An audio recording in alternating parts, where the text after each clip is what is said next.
নবীর রওজা শরীফ দেখে মন ভরে না, নবীর রওজা শরীফ দেখে মন ভরে না। দিদার দাও গো শাহে মদিনা, দিদার দাও গো শাহে মদিনা। নবীর রওজা শরীফ, যারা জানেন আমার সাথে একটু বলেন। নবীর রওজা শরীফ দেখে মন ভরে না, নবীর রওজা শরীফ দেখে মন ভরে না। দিদার দাও গো শাহে মদিনা, দিদার দাও গো শাহে মদিনা। আল্লাহ রাব্বুল আলামিন বললেন, হে ঈমানদারগণ, ভয় করো কাকে? আল্লাহকে। প্রকৃত মুসলমান না হয়ে মরো না। কি হতে হবে বলেন তো? প্রকৃত মুসলমান হতে হবে। এক যুবক মক্কা থেকে মদিনায় যাচ্ছে, মদিনায় শুয়ে আছে কে বলেন তো? বলেন কে? আল্লাহর নবী, বিশ্ব নবী মদিনায় শুয়ে আছে। এই মদিনা, এই যুবক যাচ্ছে আল্লাহর নবীর কবর জিয়ারত করার জন্য। আল্লাহর নবীর জিয়ারত করার ইচ্ছা আমাদের মুসলমানদের আছে না নেই বলেন? নবীর রওজা শরীফ দেখে মন ভরে না, নবীর রওজা শরীফ দেখে মন ভরে না। দিদার দাও গো শাহে মদিনা, দিদার দাও গো শাহে মদিনা। নবীর রওজা শরীফ, যারা জানেন আমার সাথে একটু বলেন। নবীর রওজা শরীফ দেখে মন ভরে না, নবীর রওজা শরীফ দেখে মন ভরে না। দিদার দাও গো শাহে মদিনা, দিদার দাও গো শাহে মদিনা। আল্লাহর নবী বিশ্ব নবীর কবর জিয়ারত করার জন্য এই যুবক যাচ্ছে। বাহন হলো তার একটি ঘোড়া। মুফাসসির কিরামগণ বলেন, এই যুবকের বাড়ি থেকে আল্লাহর নবী বিশ্ব নবী রওজা হচ্ছে 350 কিলোমিটার। একটু জোরে বলেন তো কত কিলোমিটার? 350 কিলোমিটার। এই যুবক ঘোড়ায় করে 350 কিলোমিটার পথ পাড়ি দিচ্ছে। অনেক দূরের রাস্তা হওয়ায় এই যুবক মাঝ বরাবর এসে ক্লান্ত হয়ে পড়েছে। যুবক নিজেও ক্লান্ত হয়ে পড়েছে, যুবকের যে ঘোড়া ছিল এই ঘোড়াও ক্লান্ত হয়ে পড়েছে। মাঝ পথে আসার পর যুবক এবার চিন্তা করলো, একটু রেস্ট নেই, আমার ঘোড়াটা ক্লান্ত হয়ে গেছে, আমিও ক্লান্ত হয়ে গেছি। রেস্ট নিলেন। এই যুবক ঘোড়াটাকে ছেড়ে দিলেন ঘাস খাওয়ানোর জন্য, আর এই যুবক একটা গাছের নিচে বসে পড়লেন। আপনারা জানেন, যখন মানুষ অতিরিক্ত ক্লান্ত হয়ে যায়, ক্লান্ত হওয়ার কারণে যুবক কিছুক্ষণ গাছের নিচে থাকার পরে তার ঘুম চলে আসছে। আর এদিকে ওই যুবকের যে ঘোড়া আছে, এই ঘোড়া চলে গেছে একটা বাগানের মধ্যে। বাগানের মধ্যে ঢুকে বাগানের যে ফসলগুলো আছে এই ফসলগুলো খাওয়া শুরু করেছে। বাগান মালিক দেখতে পেরেছে। দেখার পরে বাগান মালিক একটা পাথর নিয়ে ঘোড়াকে এখান থেকে তাড়িয়ে দেওয়ার উদ্দেশ্যে একটা ঢিল ছুঁড়ে মারছে। ঢিল ছুঁড়ে মারার সাথে সাথে ঘোড়াটার কোন জায়গায় যেন গিয়ে লাগলো। লাগার সাথে সাথে ঘোড়াটা গলা কাটা মুরগির ন্যায় ছটফট ছটফট করতে করতে সেখানেই মারা গেল। কিছুক্ষণ পর যুবকের ঘুম ভেঙে গেল। ঘুম ভাঙানোর পরে এই যুবক খুঁজতেছে তার ঘোড়াটা, এদিক সেদিক কোথাও পাওয়া যাচ্ছে না। খুঁজতে খুঁজতে খুঁজতে খুঁজতে বাগানের কাছে চলে এসেছে। বাগানের কাছে এসে দেখে বাগান মালিক পাশে তার ঘোড়া শুয়ে আছে। যুবক গিয়ে বাগান মালিককে জিজ্ঞাসা করতেছে, হে বাগান মালিক, আমার ঘোড়া কেন পড়ে আছে? বাগান মালিক বলতেছে, বাবা যুবক, তোমার ঘোড়া আমার এই যে এখানকে যা আছে, আমার এখানে ফসল খাওয়া শুরু করেছে, আমি তাড়িয়ে দেওয়ার জন্য একটা পাথর নিয়ে ঢিল ছুঁড়ে মারছি, মারার সঙ্গে সঙ্গে ঘোড়াটার কোথায় গিয়ে যেন লাগলো, লাগার সঙ্গে সঙ্গে ঘোড়া সেখানেই মারা গেল। যুবকের কঠিন রাগ, যুবকের তো রক্ত গরম, তাই না? এই যুবক নিজের রাগকে আর কন্ট্রোল করতে পারলো না, নিজের রাগকে আর সে কন্ট্রোল করতে পারলো না। এমন একটা ঘুষি ওই বাগান মালিকের নাক বরাবর মারছে, মারার সঙ্গে সঙ্গে ওই বাগান মালিক ওখানে মৃত্যুবরণ করেছে। এই যুবক চিন্তা করেছে, এদিক সেদিক তাকায়, সামনে তাকায়, পিছনে তাকায়, ডানে তাকায়, বামে তাকায়, কোন দিকে মানুষ নাই। যুবক চিন্তা করলো, আহারে, আমি যদি ওই লোকটার কাছে এই ঘোড়ার পরিবর্তে একটা ঘোড়া চাইতাম, তো ওই লোকটা ব্যবস্থা আমাকে করে একটা ঘোড়া দিয়ে দিত। কিন্তু আমি যেই লোকটাকে মারলাম, এই দুনিয়ার মধ্যে যদি তার কেউ এসে যদি আমাকে বলে তার ক্ষতিপূরণ দিতে, আমি তো তাকে ক্ষতিপূরণ দিতে পারবো না। আহারে, কি ভুল করলাম। এই যুবক চিন্তা করলো, পালিয়ে যায়। কিন্তু তার অন্তরের মধ্যে কে যেন নাড়া দিল, হে যুবক, তুমি তো হয়তো এই দুনিয়ার মানুষের চোখকে ফাঁকি দিয়ে তুমি পাড়ি দিতে পারবা, কাল কিয়ামতের কঠিন ময়দানে আল্লাহ রাব্বুল আলামিনের চোখকে তুমি কেমনে ফাঁকি দিয়ে পার হয়ে যাবা? বলেন আল্লাহু আকবার। এই চিন্তা করে করে যুবক ওখানেই বসে রইলেন। এদিকে বাগান মালিকের 2 সন্তান ছিল। প্রত্যেক দিন এই বাগান মালিক আসরের নামাজ পড়ে বাগানের মধ্যে চলে আসে। বাগানের মধ্যে চলে এসে বাগান দেখাশোনা করার পর মাগরিবের আজান যখন হয়ে যায়, এই বাগান মালিক চলে যায় বাড়িতে। আজকে মাগরিব গত হয়ে গেল। মুফাসসির ইকরামগণ বলেন, ওই যুবকের সন্তান ছিল 2টা। ছোট সন্তানটা বড় ভাইকে বলতেছে, ভাই রে ভাই, আজকে আমার বাবাকে কেন আমরা আসতে দেখতেছি না? চলো তো একটু বাগানের মধ্যে গিয়ে দেখি বাবার কোনো হয়েছে নাকি। 2জন সন্তান চলে গেল সেই বাগানের মধ্যে। গিয়ে দেখতেছে একদিকে তার বাবা লাশ হয়ে পড়ে আছে, আর একদিকে একটা ঘোড়া লাশ হয়ে পড়ে আছে, মাঝখানে একজন যুবক বসে আছে। এই 2জন বাগান মালিকের সন্তান গিয়ে যুবককে প্রশ্ন করলো, যুবক, আমার বাবার কি হয়েছে?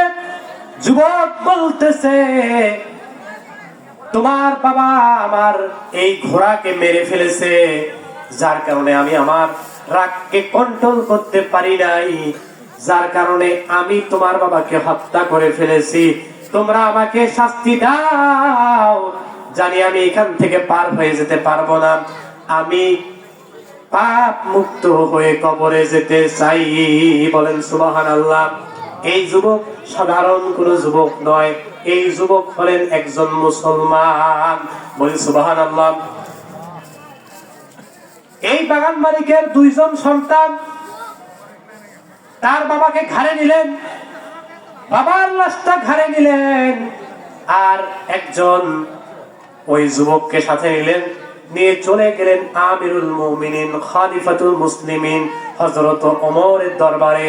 তৎকালীন হযরত ওমর ছিল বিচারক, এই ওমরের দরবারে চলে গেলেন। খলিফাতুল মুসলিমিন আমিরুল মুমিনিনের দরবারে যখন চলে গেলেন,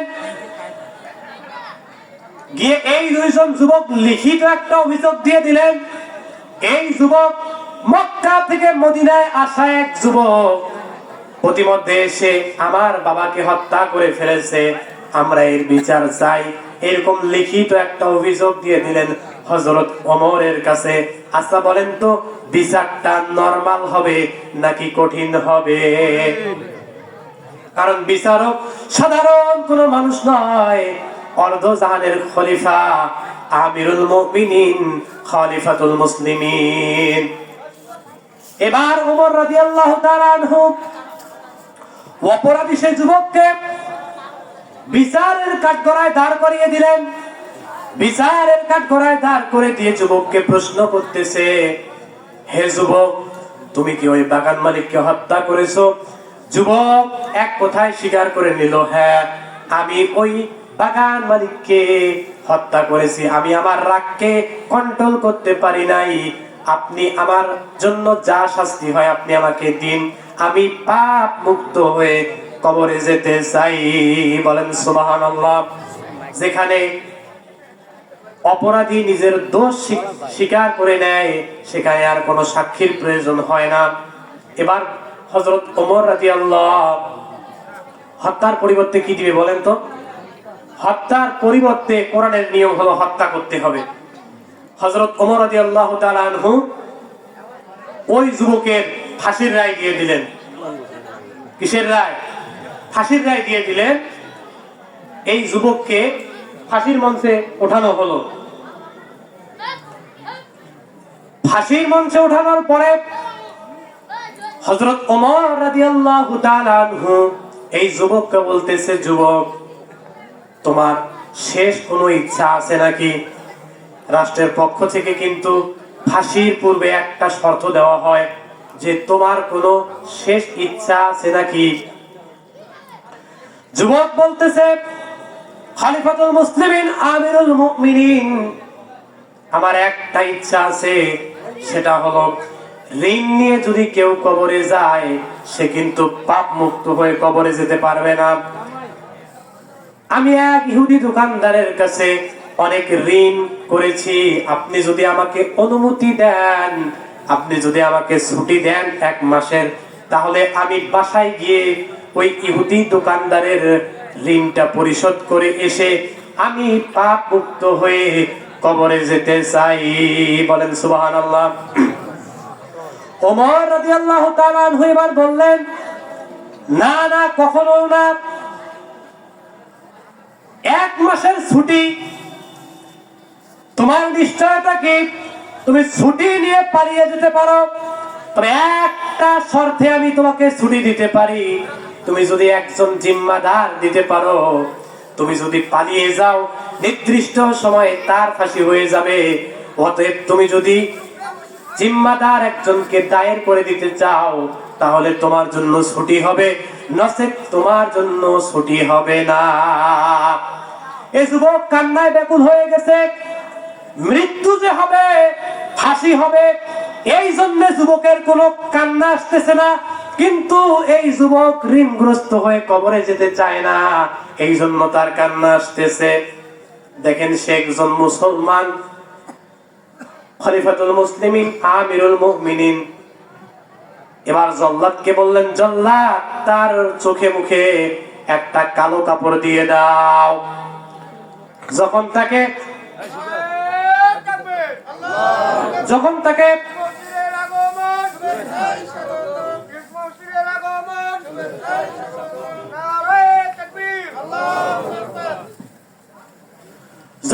একটা কালো কাপড় পরাই দেওয়া হবে, এমন সময় একজন যুবক দাঁড়িয়ে বলতেছে, খলিফাতুল মুসলিমিন, আমিরুল মুমিনিন, এই যে ভাইকে আমি দেখতে পাচ্ছি, এই ভাইকে আপনি ছেড়ে দেন, কারণ সেও মুসলমান, আমিও হলাম মুসলমান। এই যুবক সাধারণ কোন যুবক নয়, হযরত আবু যর, আল্লাহর একজন সাহাবী। বলেন সুবহানাল্লাহ। যখন তাকে জিম্মাদারি দেওয়া হলো, জিম্মাদারি দেওয়ার পরে রাষ্ট্রীয়ভাবে এই যুবককে একটা ঘোড়া দেওয়া হলো, একটা চাবুক দেওয়া হলো। এই ঘোড়া আর চাবুক পাওয়ার পরে এই যুবক চলে গেল বাড়িতে। বাড়িতে যাওয়ার পূর্বে আগে চলে গেছে ইহুদি দোকানদারের কাছে।